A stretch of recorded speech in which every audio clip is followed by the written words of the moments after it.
देखो, impact of British rule on India. British era के लिए है ना, हम लोग हमेशा यही सोचते हैं कि ब्रिटिशर्स के कारण इंडिया खराब हो गया पूरा। लेकिन ऐसे ब्रिटिशर्स आए ना तो बहुत सारा फायदा भी हुआ है। जैसे इंडिया में रेलवेज कभी नहीं आता अगर ब्रिटिशर्स नहीं होते तो अलग अलग बहुत सारे एडवांटेजेस है। ब्रिटिशर्स के आने के बाद इंडियंस का माइंडसेट बहुत चीज़ों को लेकर चेंज हुआ, ट्रैवलिंग को लेकर चेंज हुआ। तो ब्रिटिशर्स के आने का बहुत सारा फायदा भी था। इसमें हम लोग पढ़ेंगे कि ब्रिटिशर्स जब इंडिया में आए तो उसका क्या असर हुआ, पढ़ाई लिखाई और ये सब चीज़ को लेकर।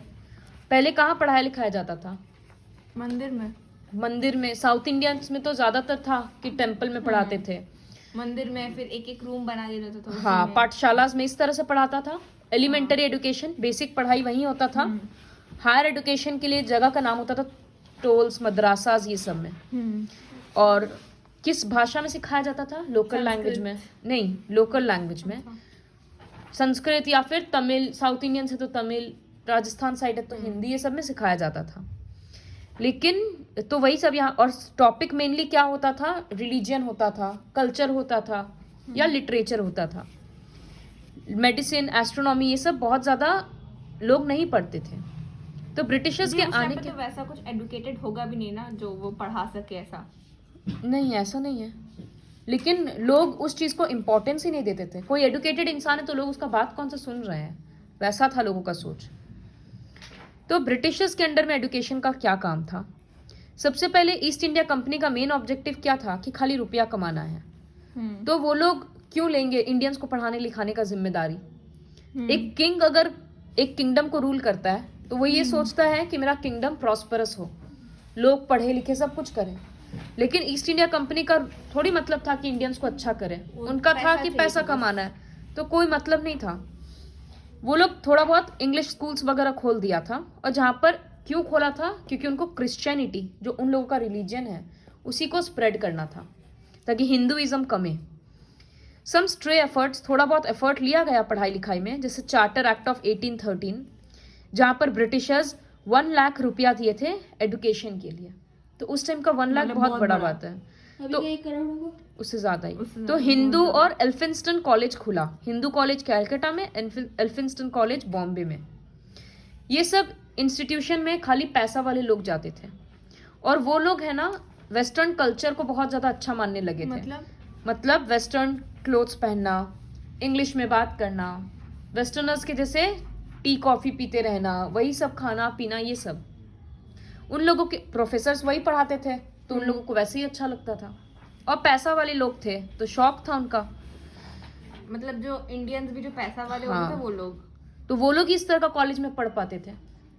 ब्रिटिशर्स को क्या चाहिए था? Psychological slavery of the elite class. इसका मतलब जो भी एलिट क्लास है, पैसा वाला क्लास है, वो दिमाग से ब्रिटिशर्स का नौकरी करे, वो दिमाग से ब्रिटिशर्स को सपोर्ट करे, ताकि ब्रिटिशर्स का कोई भी एक्शन उनको गलत ना लगे। वो ये लोग चाहते थे।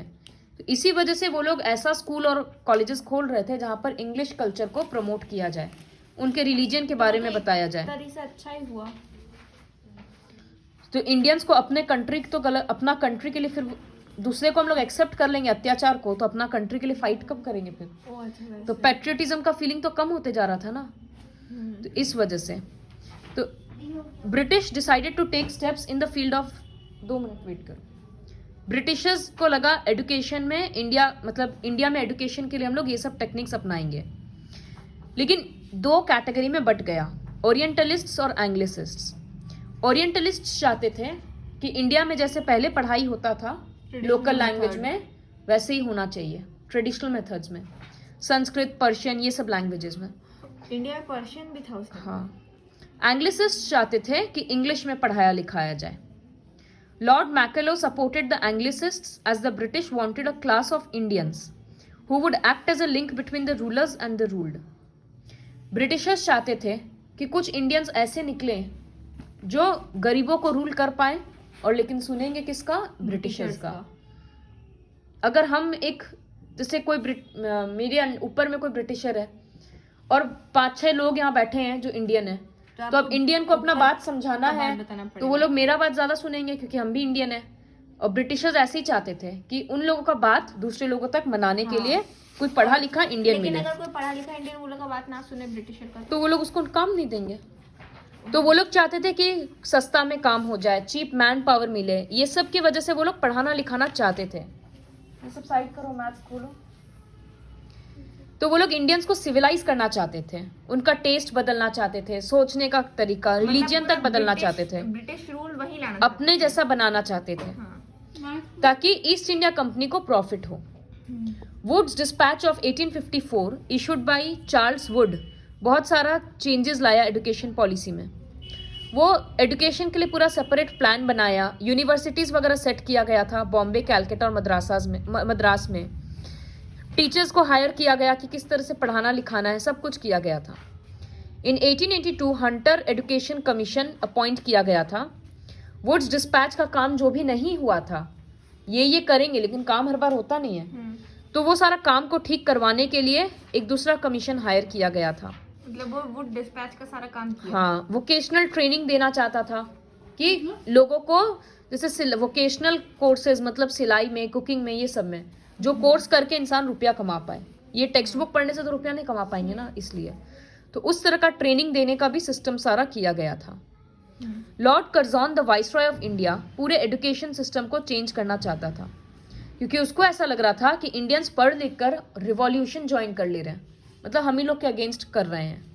मतलब वो सोचा कि इंडियंस पढ़ लेगा और हम लोग को सपोर्ट करेगा, लेकिन इंडियंस लोग फ्रीडम फाइट शुरू कर दे रहे थे। और मतलब इंडियंस पढ़ के वो लोग के अगेंस्ट हो जा रहा था। हाँ, मतलब बहुत सारा फायदा इंडियंस। लेके फिर उसके बाद तो छोड़ विद दिया। This view the Indian universities act of 1904 was passed.